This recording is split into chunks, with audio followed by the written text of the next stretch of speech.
হুজুর চিনলি না কত চাই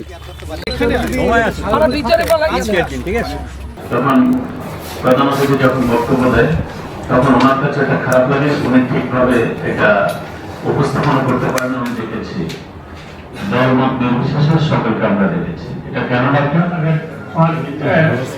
প্রোগ্রামটা হবে উত্তর দক্ষিণ আর মহানগর, এই তিন জেলা নেতৃবৃন্দকে নিয়ে, এবং এটা চেয়ারম্যান একদম সম্পূর্ণ নিজের থেকে এই কর্মসূচিটা দিয়েছে।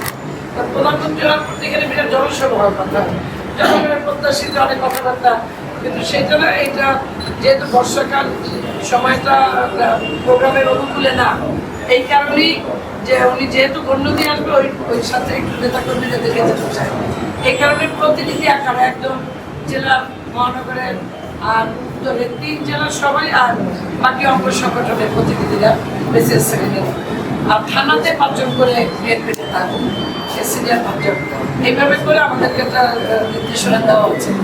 এই নির্দেশনা অনুযায়ী উত্তর জেলা তাদের লোকজন নিয়ে নিশ্চয়ই বসবে। আজকে ভালো করে জিয়া তাদের প্রস্তুতি সামগ্রী সম্পন্ন করছে, আগামীকালকে দক্ষিণ জেলা তাদের প্রোগ্রাম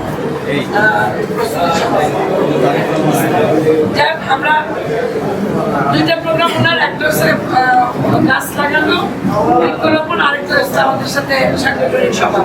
এই 2টা সভাকে এই মাঝে যে ওনার যে এই শহরের ভিতর থেকে আসা যাওয়া, এই সব কিছু আসলে তারেক রহমান মানে লক্ষ লোকের আগমন, এটা তো একটু ঠেকায় রাখতে পারবে না।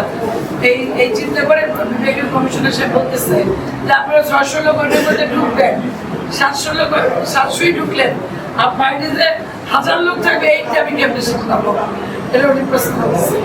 যাই হোক, এটা আমাদের একটু খেয়াল রেখে যারা সিনিয়র বিভিন্ন অঙ্গ সংগঠনের প্রধান আছেন তারা একটু খেয়াল রাখবেন।